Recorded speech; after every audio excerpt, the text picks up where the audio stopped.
Hello, Steve White, Trickboy89 for Steve Arts89. Well, I never thought I'd be saying this, but Jessie Gender didn't like the last episode of New Trek. Now, in today's day and age, if you can produce an episode of New Trek that Jessie Gender doesn't like, you know you're done up. So I sort of thought that was really funny because, I mean, I did a video about it, of course. I didn't really like it myself. I mean, I laughed a little bit at first at some of the jokes, but it didn't really stick the landing. It didn't really work. It just sort of fell flat, and I didn't really understand what it was about. It didn't really seem to work with Star Trek, but it also seemed to be making fun of Star Trek's diversity and making fun of how sensitive people are today, and those people are the kind of people they're usually targeting for New Trek fandom. That seems to be who they're catering for and writing to. So the fact that they were making fun of them seemed really subversive and, I guess, counterproductive on some level. And I was sort of thinking, who wrote this and who is it for? I felt like it could have been written by Doomcock or Jeremy or something. And I can't find who wrote it. I was looking. Now, the other weird thing is the captain. Now, these said that these films are not, these episodes are not canon.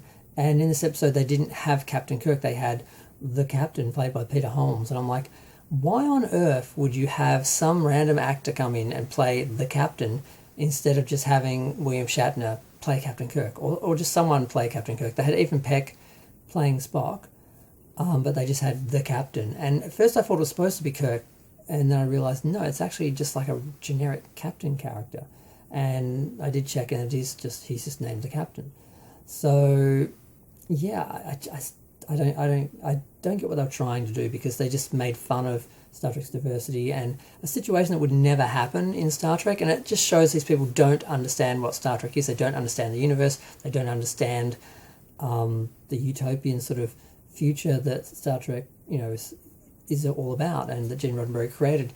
They just think Star Trek is today, but with advanced technology, and that's it. And they just write shows just like it's today, and they want it to be relevant to people of the moment, but it makes it, not exactly timeless, because it ages very quickly and it doesn't always work. So yeah, so I just wasn't that impressed with this episode, and I was wondering how many other people would have a reaction to it, and I was really surprised, a little surprised to see that Jessie Gender didn't like it and actually said it, because she's been she's come across as a little bit of a shill for Star Trek on some level, for New Trek, because, she stands diversity, of course, because, so it's her brand, so she's not going to say anything bad about New Trek no matter how bad it was, but she actually said something about this, and I'm like, wow, I'm kind of shocked.